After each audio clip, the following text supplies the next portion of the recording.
What happened if I sin? Letter E. We have been born again. This means that we have become a part of God's family. Letter V. It is still possible for us to sin? Yes. This does not mean we lose our position in God's family.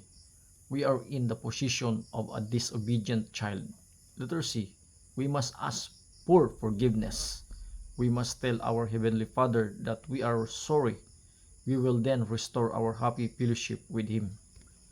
Letter D. We must not use God's forgiveness as an excuse to continually sin.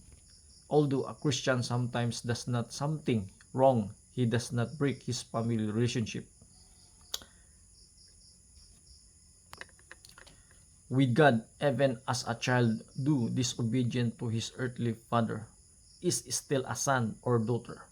As we grow in our spiritual life by prayer, Bible study, worship, and witnessing, the Holy Spirit will help us to become more like Jesus. But we are still human, and there will be times when we sin. The important thing is to stop, confess that sin to God, and ask His forgiveness. Now, question. What does it mean to be born again? It means is to have relationship to God again. John 3:5. Jesus answered, "Very truly, I tell you, no one can enter the kingdom of God unless they are born of water and the Spirit." Number 2 question. When you have been born again, what is your relationship to God? The answer is close relationship to God. Number 3 question. It is possible to sin after you have been born again? The answer is yes, because we are human form in the flesh. Number 4 question. Is the son relationship with God destroyed when you sin? Yes, our relationship to God is destroyed and cut. And seek forgiveness. Number 5 question.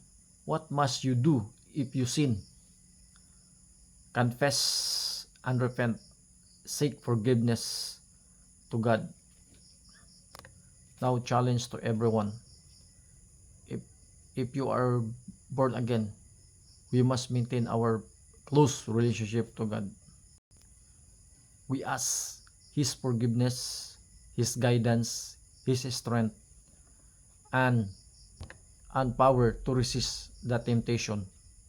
So, sa panahon ngayon, ang daming mga temptation dito sa mundo nga ma-encounter natin. Kaya, dapat mayroon po tayong disiplina sa sarili. Katulad ng mga athlete, mayroon po silang disiplina sa kanilang sarili upang sila upang magampanan nila ang kanilang tungkulin bilang isang athlete.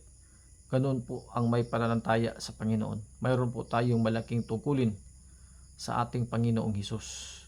Kaya kailangan po natin na disiplinahin ang ating sarili. Katulad po ni Apostle Paul na disiplina po niya ang kanyang sarili. Linabanan niya ang kanyang fleshly desire. So, tayo po ay humingi ng tulong sa ating Panginoon. Nothing impossible with God. Wala pong imposible sa Kanya. Siya po ay makapangyarihan sa lahat at siya po ay Diyos na mapagpatawad at binibigyan po tayo ng palagi ng pangalawang pagkakataon.